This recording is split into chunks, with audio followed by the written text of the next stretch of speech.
Welcome to Networking Unleashed, Building Profitable Connections, the show where real relationships create real results.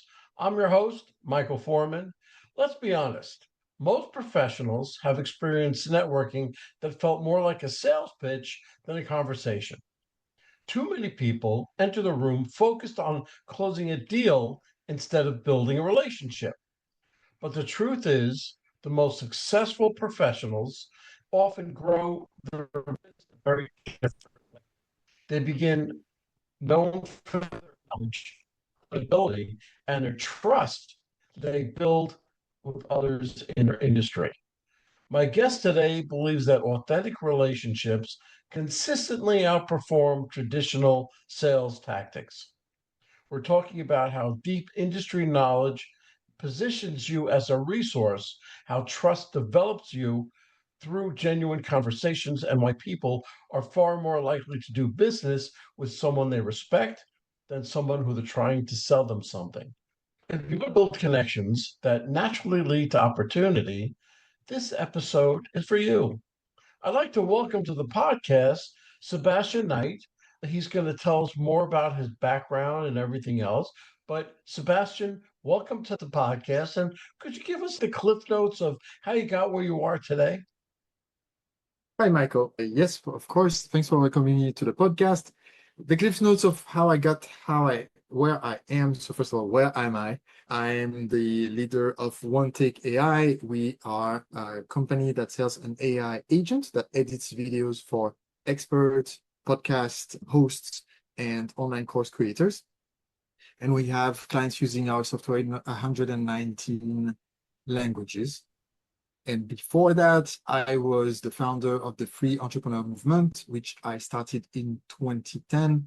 We helped 300,000 French-speaking entrepreneurs in 41 countries to start and grow their businesses.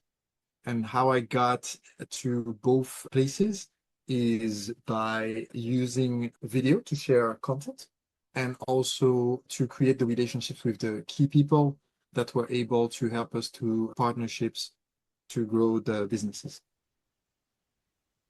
That's great. That really sounds great. Sounds like you were a busy man for a while. For a while, yes, for the last 20 years since I started my first Yeah, business. Yeah. yeah. You've mentored over 300,000 entrepreneurs. Mhm. What patterns did you see in the people who successfully built relationships and opportunities versus those who stayed stuck? One of the things that I think is important to realize is there are different psychologies of entrepreneurs. And since we are talking about networking and being in touch with other people that can help grow your business, most people will assume that this is an extrovert's game and that extroverts have a huge advantage because if you just like connecting with people in general, then of course you have a leg up in that game. However, I was very lucky that I was part of the introvert group. So I had to figure out like how do you get these business relationships? Because when I started any of my businesses, I mentioned the two most recent, but I had several other businesses, and every time I have needed to get those business started without a large amount of advertising budget and getting started in industries that were just starting to get into motion. And every time you do that, then partnerships are your best bet because if you can partner with someone that has already the audience of the perfect customer that you need, then they can kickstart your business without you having to advertise to find the customers. However, if you are an introvert, then it might not be your like dream vacation to go tour all of the conferences and networking events that you can find.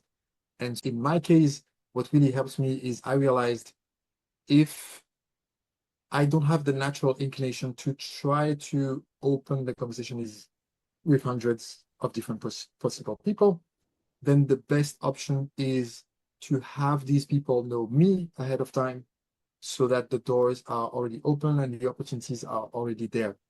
And for my businesses, what has been the most successful is using video as a way to share my expertise. I was one of the very first people to have we called it a web television. At the time, that was before YouTube existed. YouTube started in 2006. I started doing online video a couple of years before that. I was one of the very first people to use YouTube in the French market to grow. I had a dating advice coaching company.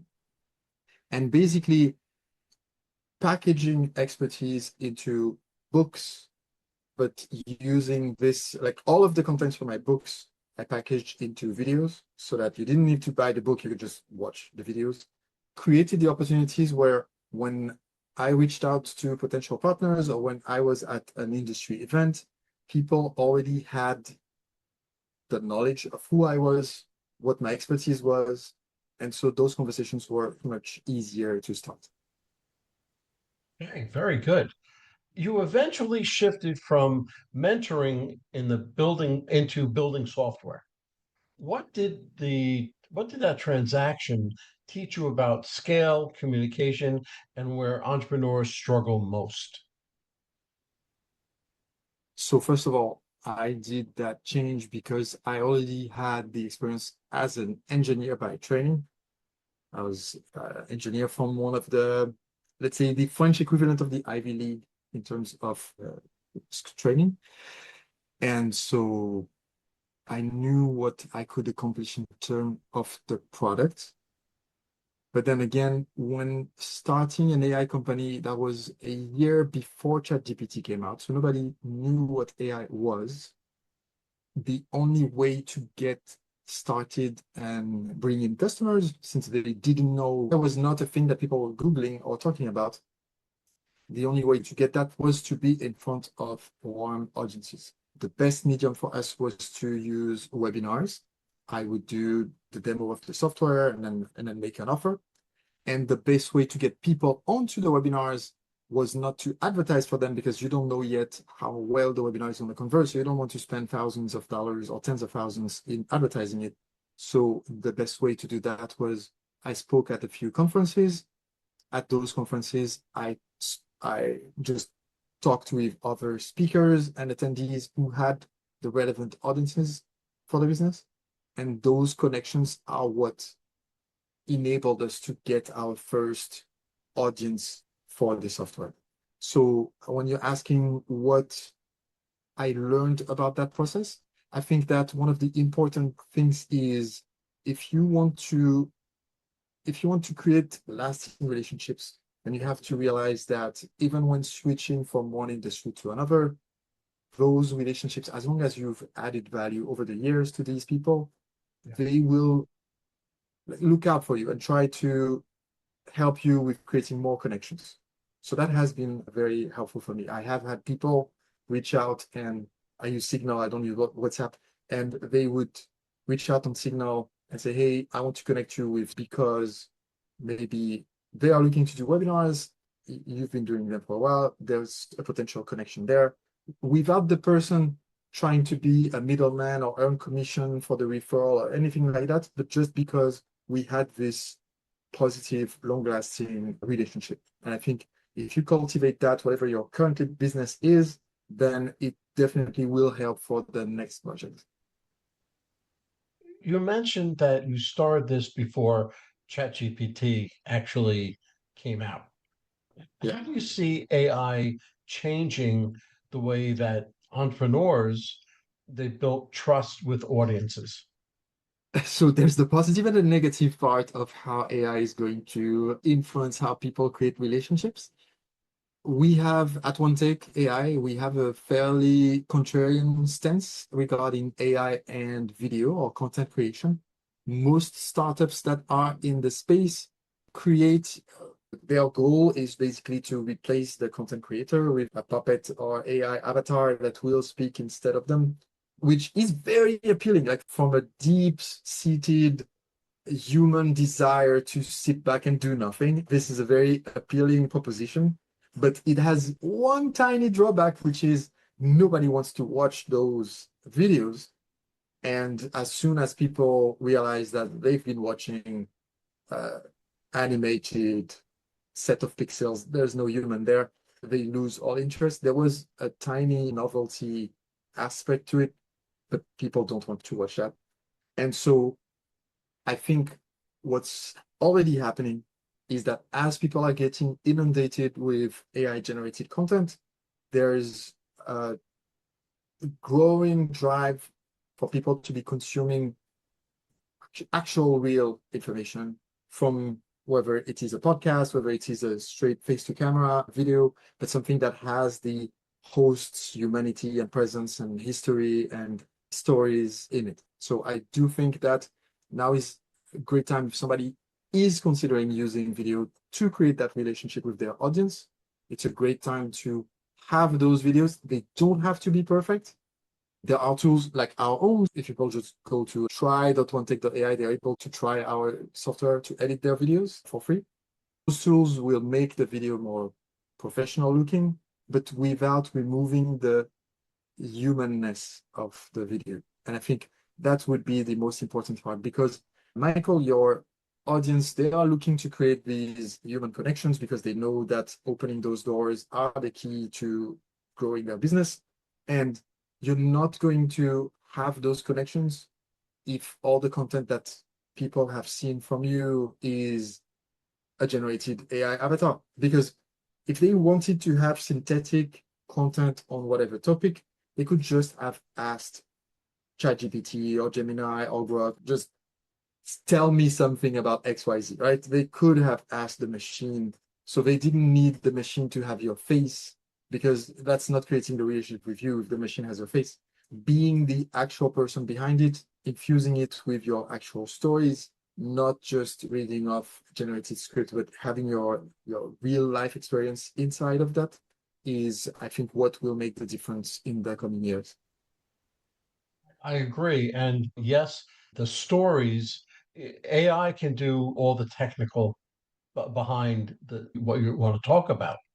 But when I put in stories and I put in emotion, and that's one thing that AI cannot do. So when I'm putting in the emotion behind the stories and everything else, it makes me much more interesting than listening to an AI generated podcast, for instance. Yeah, So it goes. So you focus on video. You kept on saying you focus on video. Why yeah. are some creators highly visible but unable to build meaningful relationships? There's a saying that people come from for the content and stay for the personality or the relationship. I think this is an important part of it. You can be very visible the same way that a few years back you could have a website that had very good search engine optimization, SEO, and you could have thousands, tens of thousands, hundreds of thousands of people browsing or the website or hitting the website per day without ever having an audience. And I think the best example of that in the real world is if you ever go to Paris. Paris is a great city, has some of the best restaurants in the world, but you might not want to go to any of the restaurants that are inside of the big train stations like Gare Montparnasse. They have a restaurant that looks great from the outside. It's in the train station, so millions of people go through this station every year. And the service is probably the most awful of on the planet. Why? Because they know that you're there, you're captive, you're sitting here, you're gonna eat whatever they give you, and then go take your train. And so it doesn't matter how long it takes for the food to arrive, because worst case scenario, you'll pay without having finished your food. It doesn't matter how bad the food is. It doesn't matter how the waiter or waitress spoke to you, because in France they don't expect once, and it was like the one of the worst mistakes. And so it is AI results or search engine results. You can have a large viewership of people who find your content on whatever social media or video platform like YouTube, TikTok, whatever. If that first interaction does not create this relationship, if that first interaction doesn't have a compelling story doesn't have the empathy that makes the viewer feel understood and seen and not talked at or down at. If you fail at this, then you can have a large viewership without ever having a large audience or an engaged audience. And you will also lose those people really fast, like one day to the next, if the algorithm changes. And so what I think is important is to, when you record content, so I focus a lot on video because today that's the medium that has the highest return on time spent. I've written books, but I also know that now if you don't also put all the content of the book in a bunch of videos, then it will not reach as many people as it could. And what I've noticed is if you speak the video as if you're recording it for one single person from the audience, somebody from the comments of a previous video, someone you know, a client or customer you have helped personally, the video, like the warmth of it, the impact of it will be much more powerful. I know that, for instance, we are doing this podcast, we are talking to potentially hundreds, thousands of people that are going to watch this asynchronously from when we record it. But before I jumped on the Zoom call, I tried to visualize one of my people, right? Somebody that needs the advice, somebody that needs the connection, as Michael, you like to emphasize, like the importance of creating those relationships, so that everything that I would answer to your questions would be relevant to that need and that person, instead of trying to be generic, like, or talking to an audience. And a good exercise that I've done for the last more than a decade is if I'm sending an email to my email list, 60,000 people are on it, but I still write it to one person and like I intending it to one person. I used to have an audio, like a subscription where people would get an audio from me every day. There was several thousand people were signed up to it. But what I would actually do is I would send the voice note to a single person. So I would select from my entrepreneurial friends and send them an audio, and then take that and forward it to the 5,000, 8,000 subscribers afterwards. Instead of recording it to the 8,000, I would make it a personal message without saying the name of the person. And then I would just send it to everybody so that everybody getting it felt like I was sending them a personal message. And the same works for video as well. Okay. Signals make investors or creators or even potential partners take someone seriously without a massive network. You were talking about your network of 8,000 subscribers or 60,000 subscribers. What if they don't have that type of network? What could they do to take them First of all, seriously? yeah, first of all, everybody starts at zero. I guess everybody starts at one. Everybody has a mom for at least the first few minutes of their life. So there's at least one person that would be in connection with you, but that's the minimum. And then you're on your own. So yeah, so I was mentioning I had these people, I was sending them messages. It was to many chats. So that was Facebook Messenger. I had 8,000 people there. I've had tens of thousands or hundreds of thousands, depending on which one of my businesses, of people on email lists. But every single time I had to start with zero subscribers.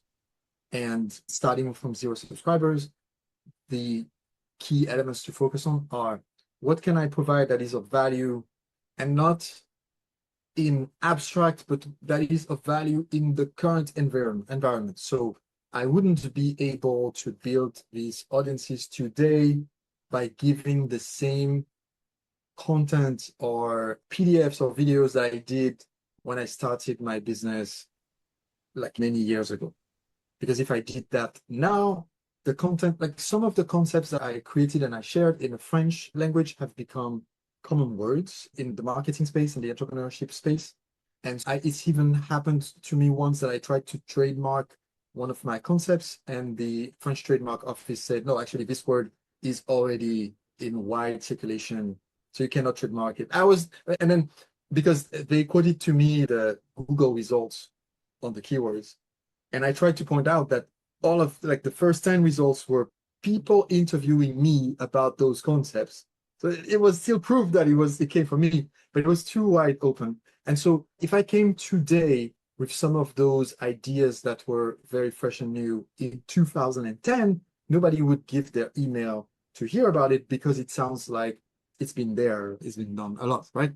And so you have to figure out first, looking at the current landscape, what's missing where I can provide value for free. Usually it would be a video because that's how people consume the content. But today there's also the opportunity to go further. Thanks to AI, you can create tools that people can use and implement straight away. So one of the things that we teach our customers at OneTake AI is that you can create quizzes, assessments, visual tools, things that help people implement what is taught in the free video or what is taught in the coaching program so that they get success faster. So that's one way to create the value. So because you create the value, you can ask for people's WhatsApp number, email, phone number, ask them to come to a Telegram channel or Signal or whatever. But then you still need this audience. Before they become an audience, you still need the viewership in the first place. And the way that you get that is by bringing this unique value to the channels and the podcasts and the webinars and the online courses and the masterminds of those who already have this audience. Just come up here and say, I'm not trying to sell you something. I'm not even trying to sell your audience. I just want to contribute this to as many people as I can. And I think it could be a great value builder. I'll give an example. Recently, I did a presentation for someone who had a strong following on Skool.com, SKOL in the platform. And so they wanted me to do a presentation to their audience. So technically, this person is charging their audience to be part of this membership group. They are getting compensated for bringing great content to that audience. So they are always looking for great content to offer to these people. They are not paying me to do a presentation to that group. So what are they getting from inviting me as a speaker? They are getting new content that's really interesting to their audience. There are people getting more results, which helps drive more people. Being able to add my face and name to their roster of previous speakers in their marketing, which will drive them more sales. And what do I get from this collaboration? I get additional people that get to hear me speak, present OneTake AI, and some of those decide to jump in and take a subscription on our software as well. At the very beginning, when you're getting started, you don't want to start hunting for customers. Instead, what you should be trying to do is figure out which value you can bring in the current zeitgeist. And second, find places where this audience is already congregating and where you can bring this value, because that's how you build your first audience. Very good. Outstanding. Outstanding. How can entrepreneurs avoid becoming trapped in content creation mode and instead turn visibility into a real opportunity? I would say that, first of all, being in content creation mode is great. So they should still be in content creation mode. There are, again, two different types of psychology here. Some people, like my client and good friend, Erico Roca, a legend on the Brazilian internet. He has more than 100 million people watching his content online in the Portuguese and now English language. Some people like Erico are great at saying, I'm going to do daily content, like every single day for the next, and he would say, okay, for the next 500 days, I'm going to do that and stick to it and do 500 days and beyond. Some other people, I'm one of them, if we decide to do that, then on day 5, we're going to get tired of it. On day 8, we're going to get terminally bored with it. And on day 11, if offered the choice of sticking a fork through your hand or recording video number 12, you'll be like, tell me more about the fork. What's this option? So if you're part of the first group, then it's amazing. Just decide now to do 1 day short video for the next year. This will grow your business tremendously. If you're part of the second group, then you need to learn like batching. And batching means you just decide what is your target of publication rhythm, but the creation rhythm can be completely separate from that. So you could say, I'm going to have 3 videos a week come out. And I did that for a while, like 3 long-form videos per week. So I had 3 different, I called them podcasts, but they were not like interview style podcasts. It was face to camera. And what I would do is just spend 2 days every quarter, and I would record a series. So I had a series where in each video was on the Mondays. In each video, I would give the top tips from one of the best 500 books that I've read. I had another one about how to create new habits and the psychological and scientific effects of each habit. So one episode is one ritual. And I had one where I would share, it was on Sundays, Les Entrepreneurs du Dimanche. There is no good translation to that in English. It means it was about all the mistakes you can make as an entrepreneur. And I would have one different story of something that I did that cost me tens or hundreds of thousands of dollars. And so what I would do is I would just take those 2 days, have a friend come in to man the camera, because I could do it myself, but I would procrastinate. So I would just have somebody in there to hit record and hit stop. And we would record as many videos as I could do and still be breathing by the end of the day. So my record was it was 93 videos in a single day. And so I would just do that, like 2 days of recording. And then all of my content is good to go for the next quarter. So this way I was never feeling pressure to record something for the next day, because I already had enough content in advance that was already ready. And also because it was batch, it was easier to do it in a format that was consistent, having the same kind of intro, same kind of call to action at the end, just like being very consistent with it. And it was easier to just be in that, because you have to get in the mindset. Just like when you're going to in-person networking session or going to an event, you have to set your mind, like I visualize it as putting your brain in a certain shape for the task that is going to be required.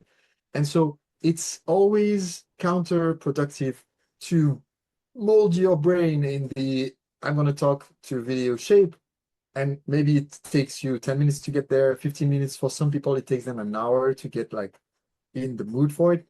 And if you just only do one video and hit stop recording and then go to something else, you've wasted so much of that potential and you will hate it very quickly. Whereas if you just said, this is my video recording day, yes, I took an hour of procrastinating and cleaning the house and whatever before I hit record. But now that I'm doing it, I can do 10 in a row, 12 in a row, and be done for the quarter. Absolutely. And you're right on so many points. I didn't want to interrupt, but you're right on point for just about all of it. Let's bring this podcast full circle. And if a listener wants to become more visible, credible, and connected over the next 90 days, what one habit would you tell them to start immediately? So for someone who wants to become more visible, credible, and connected, I will say that, first of all, in terms of order of priority to get it done, it's easy to be visible if you're well connected, because if you have the connections that have the audience, they will promote you to their audience. So you want to be connected before you become visible.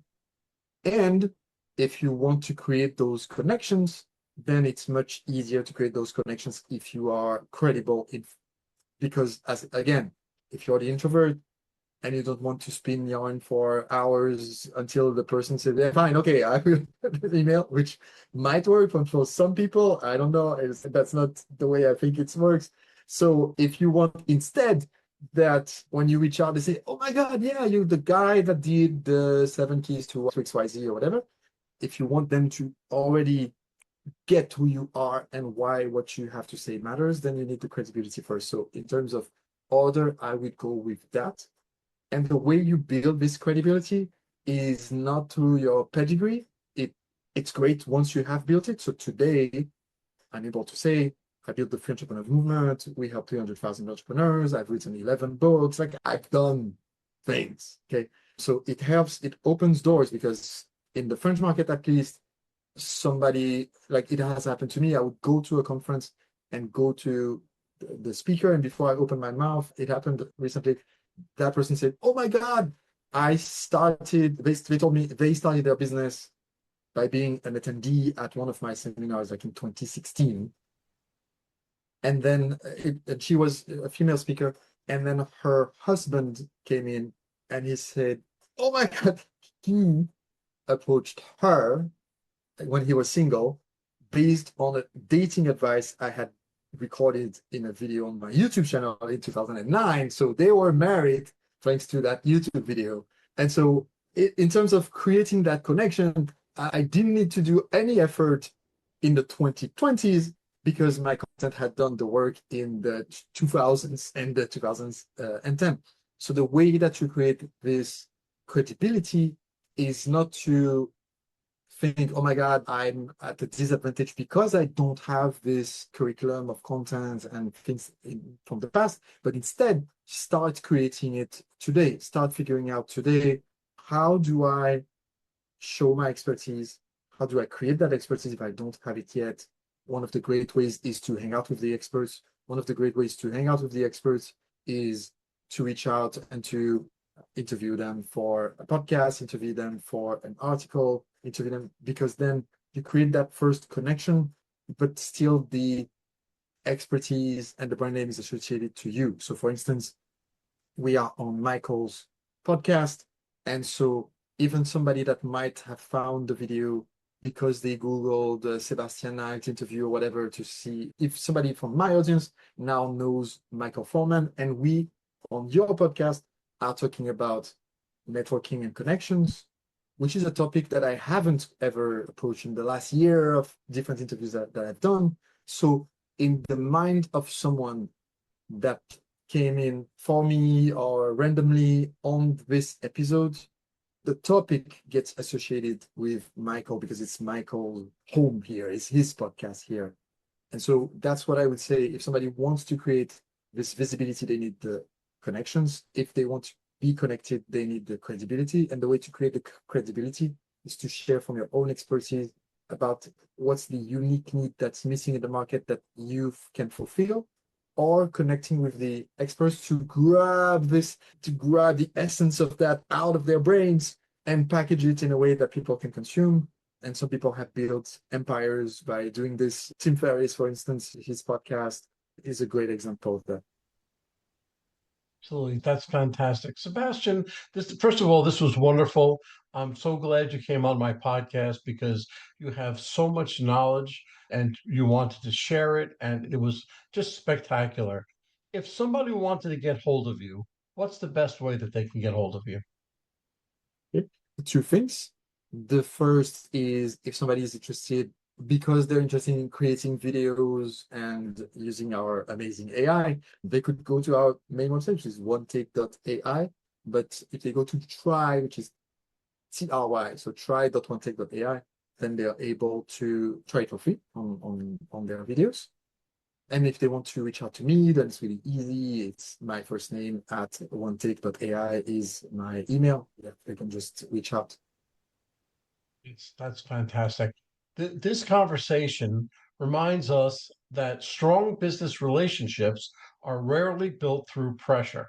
They're built through trust, consistency, and genuine interest in helping others succeed. When people see you as someone who understands the industry and genuinely cares about relationship, opportunities follow naturally. That's the power of credibility over tactics. Take one step this week. Instead of trying to impress someone in your next conversation, focus on understanding them and sharing something useful from your experience. You'll be surprised at how quickly trust begins to grow. If you found value in today's episode, make sure you like, follow, and subscribe to Networking Unleashed Building Profitable Connections so you keep getting the best insights on networking and communication. And share this episode with someone who believes relationships are the foundation of business success. If you'd help strengthening your and communicate and build meaningful professional relationships, visit michaelaforman.com to learn how I work with professionals, teams, and organizations. Sebastian, I want to just thank you again for coming on my podcast. You were a blessing. Thank you, Michael. A wrap, folks. A huge thank you to our guest for sharing such incredible insights today. And of course, a big shout out to you, our amazing listeners, for tuning in and spending your time with us. If you're interested in my digital courses, being coached, or having me come and talk to your company, just go to Michael and fill out the request form.